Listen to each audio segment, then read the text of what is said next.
If one would know real bluegrass charm, he first must stop at Winburn Farm and meet the squire. Nobody here is ever bored. Gray shadows dance on Morgan's sword above the fire. The squire leans back among his books. Pioneers emerge from leafy nooks with powder horn. Let's talk of Boone and Clark, he'll say. Zach Taylor, too, at Monterey, and sip our corn.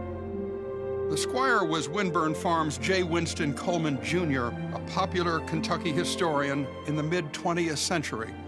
The poet was the squire's old friend, William H. Townsend, lawyer and historian, who with his son-in-law, Joseph H. Murphy, rescued this great landmark, the Helm Place, along South Elkhorn Creek near Lexington. Hello, I'm Kent Masterson Brown, and welcome to Bourbon and Kentucky, a history distilled. You know, to Squire and Bill Townsend, Old Kentucky bourbon was an essential ingredient to any discussion of Kentucky history. Bourbon, you see, is quintessentially Kentucky. It is indispensable to Kentucky hospitality. It is inextricably intertwined with Kentucky's history. So let's sit back, relax, sip our corn, and explore the history of Kentucky bourbon.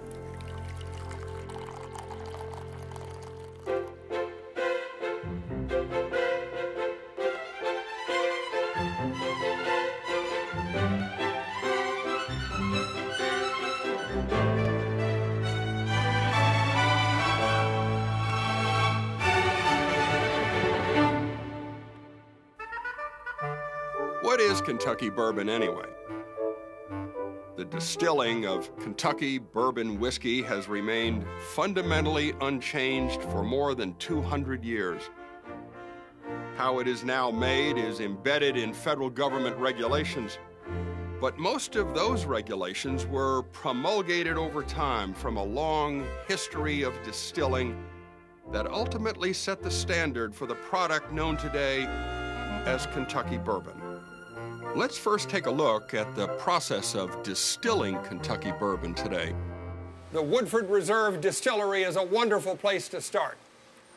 Inside the stone walls of this old distillery are the equipment and apparatus used in distilling that are as close to those used in the early 19th century as one can find.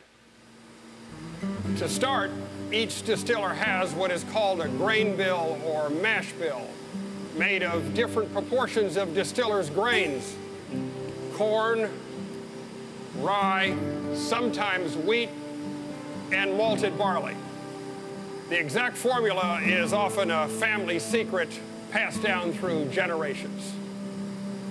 Bourbon whiskey must contain at least 51%, but not more than 80% corn. These bulk grains are then fed into a hammer mill or rolling mill and ground into a coarse meal, much like the millers did on the early Kentucky frontier. The coarse meal is mixed with limestone water and backset stillage, a portion of the previous batch set back for use in the next batch, and cooked at around 212 degrees in a large cypress vessel called the mash tub. The water is pure, naturally filtered through the region's limestone basin. It's high in calcium and free of iron. It is ideal distilling water. As the mixture cools to around 160 degrees, the distiller adds rye. Then, when the mixture cools to around 60 degrees, the distiller adds the malted barley. The liquid that is produced is known as sour mash. Starches in the grains are converted into fermentable or soluble sugars.